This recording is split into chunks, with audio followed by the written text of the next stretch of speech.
18 years. That's how long it takes for a red-faced infant to become a young man ready to face the world.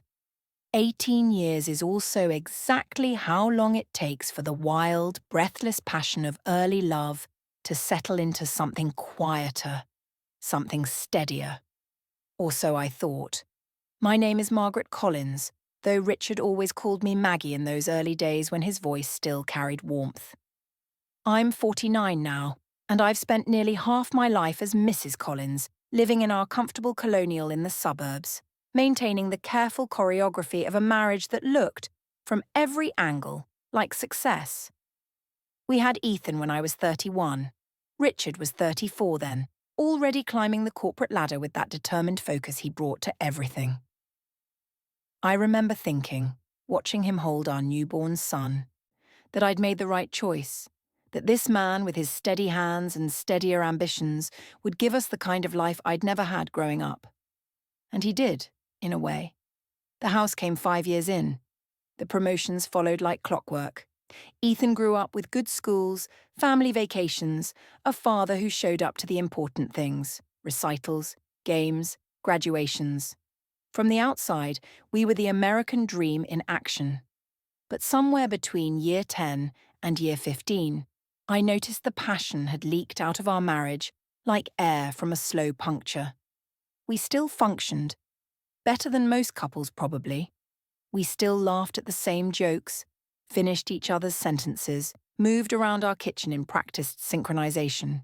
We'd become a well-oiled machine, and I told myself that was enough. That companionship and mutual respect mattered more than the butterflies that had died years ago.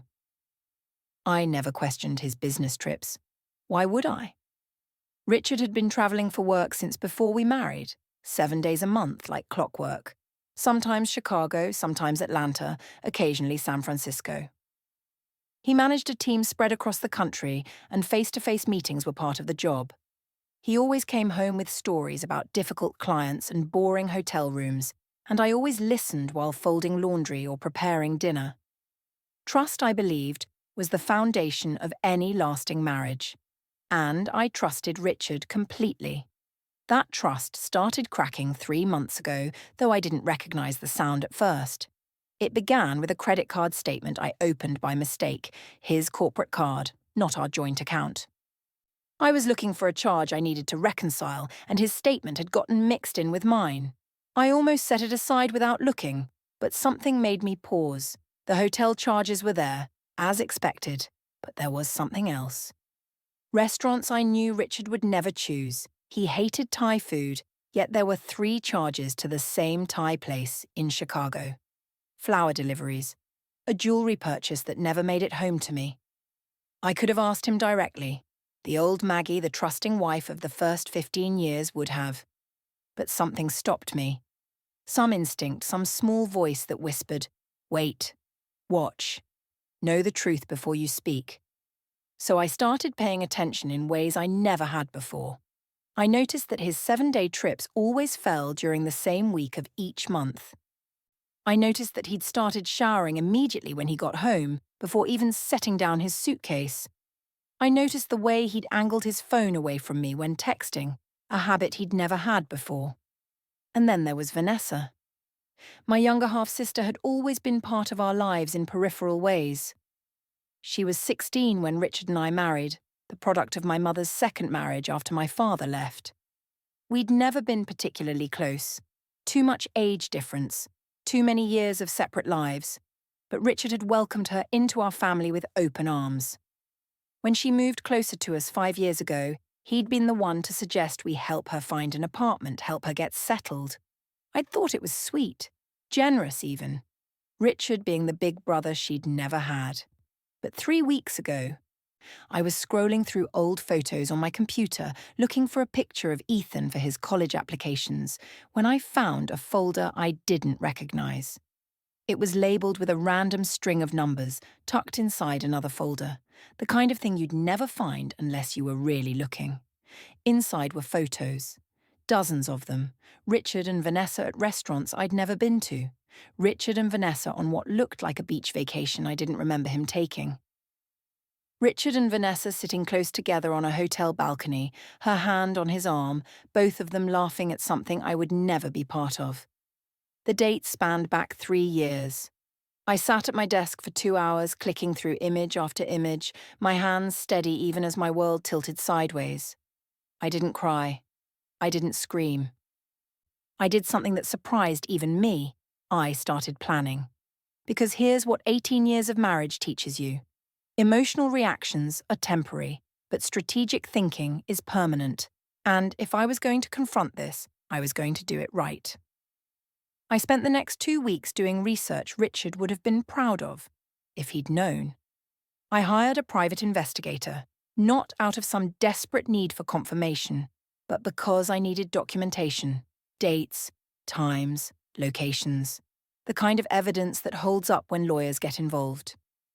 I opened my own bank account and quietly moved half our savings, not to hide money, but to protect myself.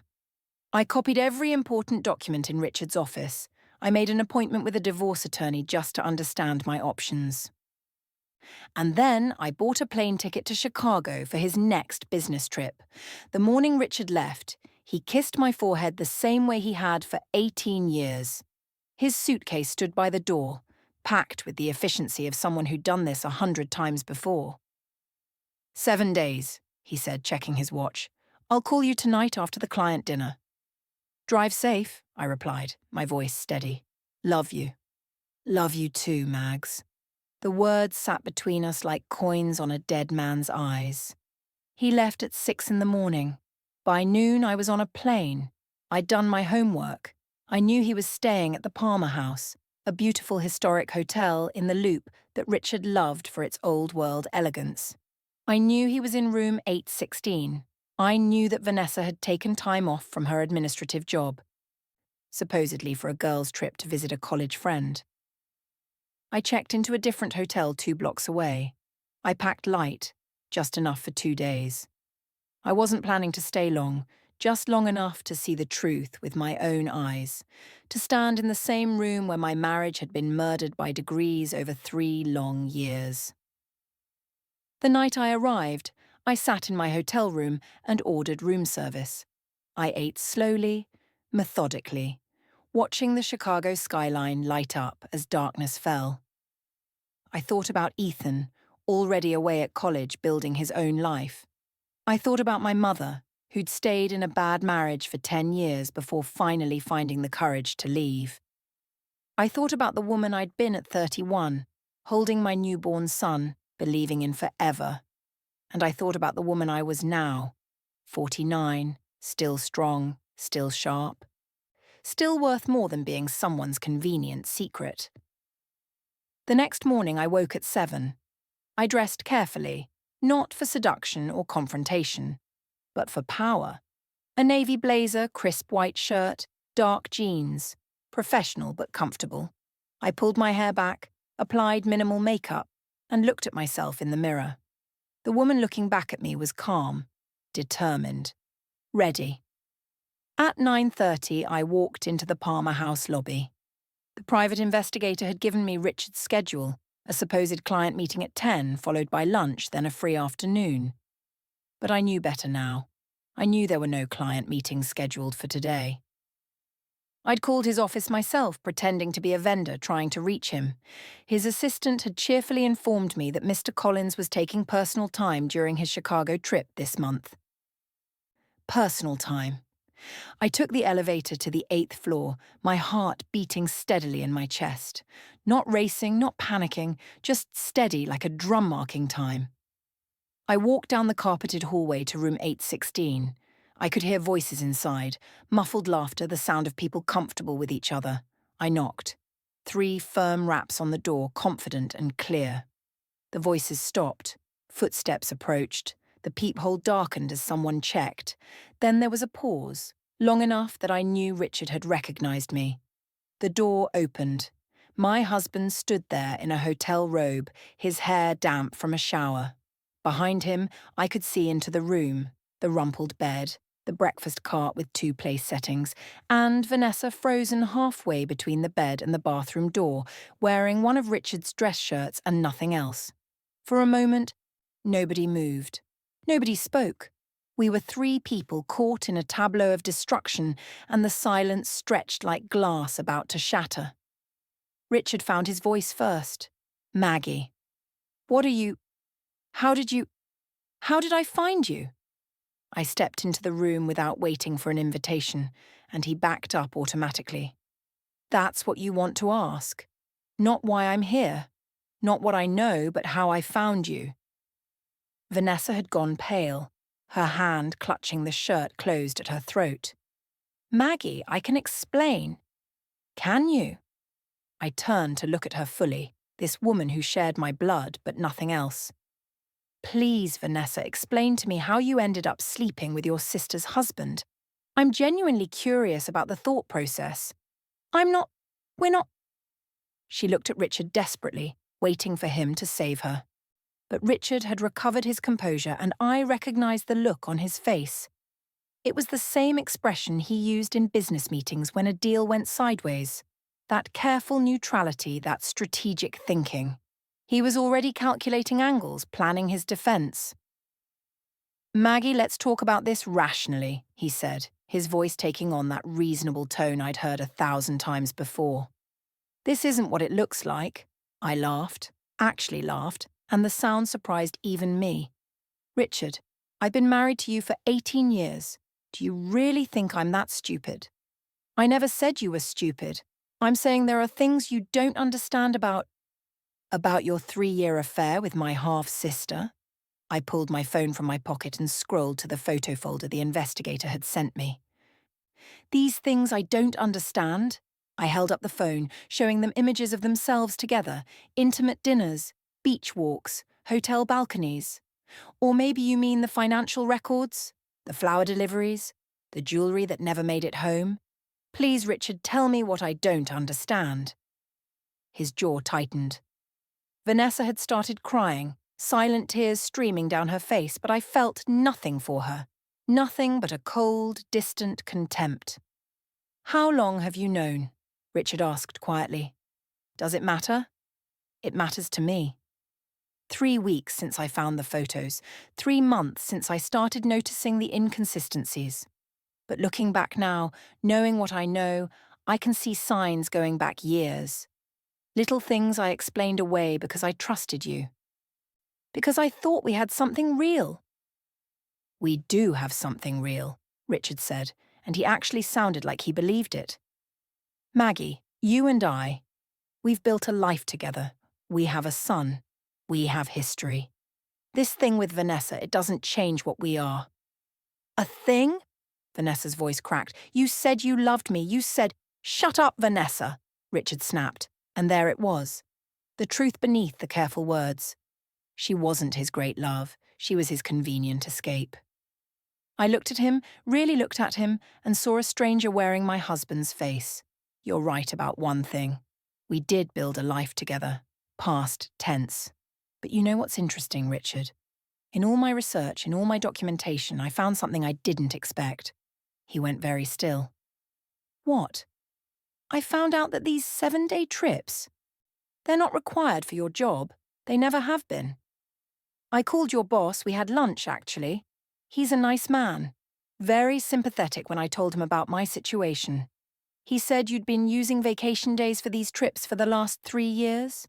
Personal time off the books, which you've been categorizing as business travel on our taxes. Richard's face had gone grey. Maggie. Tax fraud, Richard. That's federal. But don't worry, I've already filed an amended return and paid what we owe plus penalties. I've got all the documentation proving I knew nothing about it. I made sure of that before I came here. You can't. I already did. I also talked to your company's HR department about their policy on falsifying business expenses. Apparently it's grounds for immediate termination. Who knew? Vanessa was staring at both of us like we were speaking a foreign language. She'd always been the impulsive one acting on emotion, while I'd learned to think 3 steps ahead. She hadn't understood what she was really getting into when she started sleeping with my husband. She'd thought it was romance, excitement, forbidden love. She'd been too stupid to realize she was just convenient. What do you want? Richard asked, his voice flat now. The mask had finally dropped, and I could see the calculation in his eyes.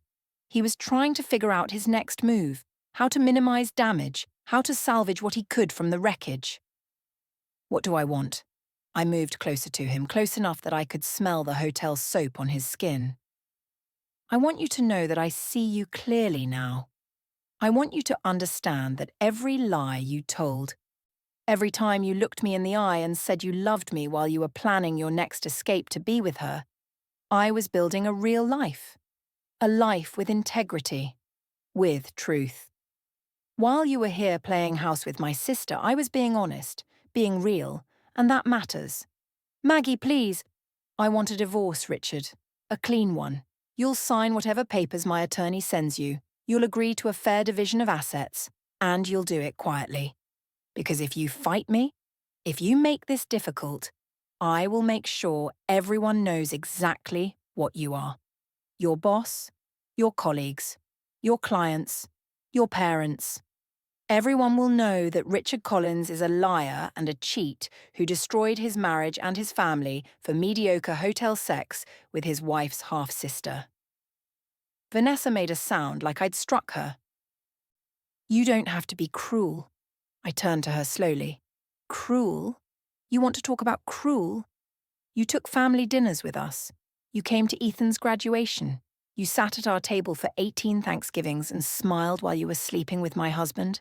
And you think I'm being cruel? It wasn't like that, she whispered. It just happened. We didn't mean... Things don't just happen, Vanessa. People make choices.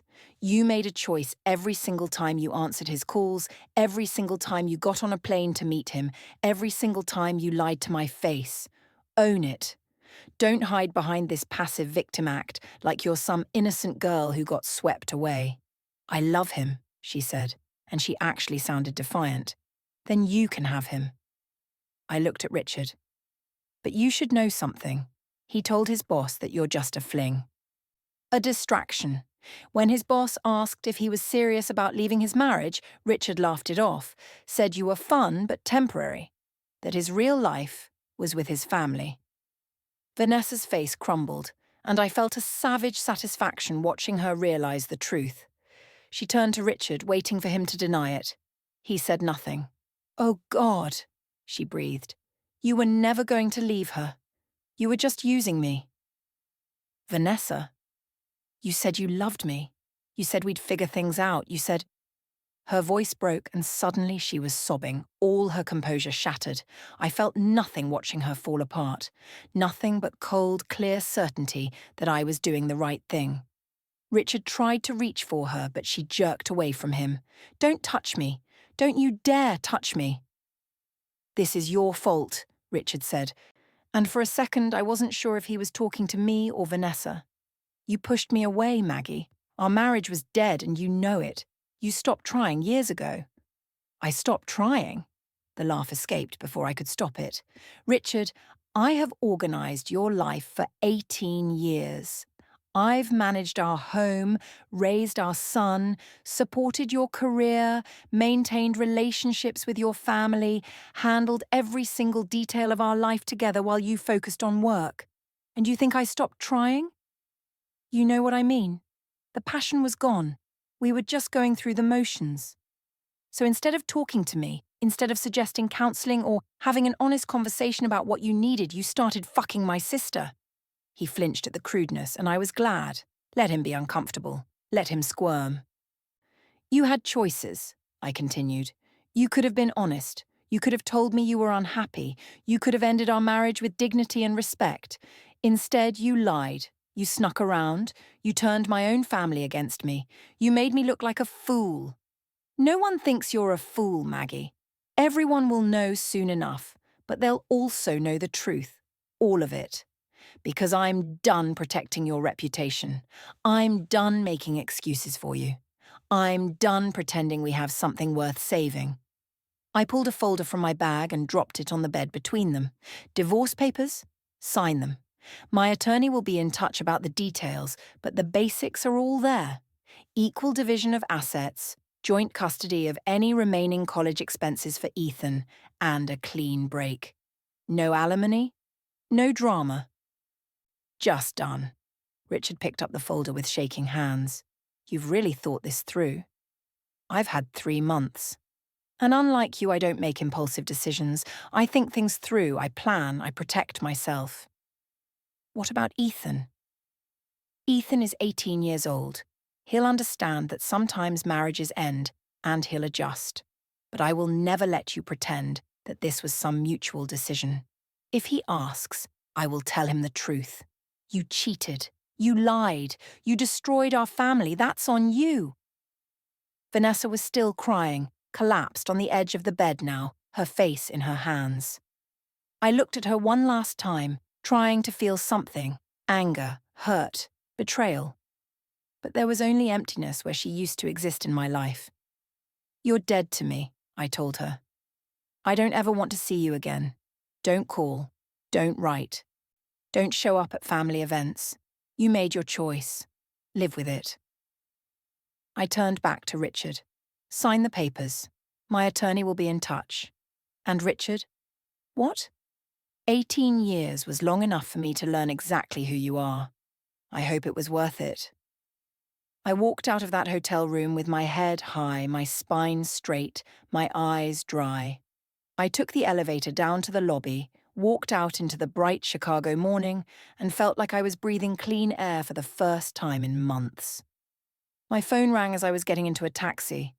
It was my attorney. Did you do it? She asked. I did. How do you feel? I thought about it, taking inventory of my emotions.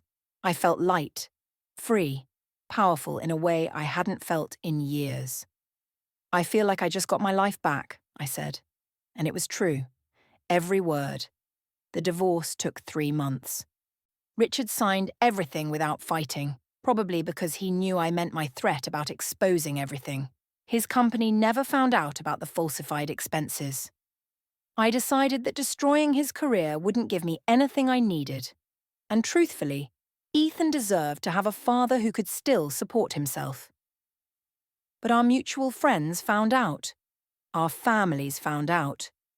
And when people asked me what happened, I told the truth simply and without drama. He had an affair with my half-sister. He lied about it for 3 years, and I deserve better. No one argued with that. Vanessa tried to call me twice. I blocked her number. She sent letters. I returned them unopened. She reached out through mutual family members asking for forgiveness. I told them all the same thing. She made her choice, and I'm making mine. My mother took my side immediately, which surprised me. She cut off contact with Vanessa and told me she was proud of how I'd handled everything. Coming from a woman who'd stayed in a bad marriage for a decade, that meant something. Richard tried to make it work with Vanessa for about 6 weeks after I left. I heard through the grapevine that she moved in with him, that they were playing house in his new apartment. But without the thrill of sneaking around, without the forbidden excitement, they had nothing. They broke up badly, publicly, with enough drama that even I heard about it. Part of me felt vindicated. Most of me just didn't care. I moved into a smaller house closer to downtown. I redecorated everything. Bright colours, modern furniture, nothing that reminded me of the life I'd left behind. I started painting again, something I'd given up years ago when being a wife and mother took all my time. I joined a book club. I took a pottery class. I travelled, real travel, to places I'd always wanted to see, but Richard had never been interested in. I became myself again. Not Richard's wife, not Ethan's mother, not the woman who managed everyone else's life and forgot about her own. Just Maggie. Just me. Ethan handled it better than I expected. He was angry at his father, disappointed in Vanessa, but mostly he was relieved that I seemed happy. He came home for holidays and told me I looked younger, lighter, more like the mum he remembered from childhood. You seem free, he said during Christmas dinner, just the 2 of us in my new house. I am, I replied. Good. You deserve to be. Yes, I thought. I do. It's been 8 months now since that morning in Chicago. 8 months since I walked into that hotel room and reclaimed my dignity. 8 months since I stopped being someone who accepted crumbs and started being someone who demanded the full meal.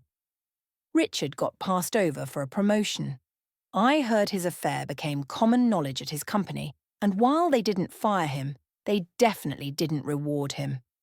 He's dating someone new, someone age-appropriate this time, but I genuinely don't care. He's not my problem anymore. Vanessa moved to a different state.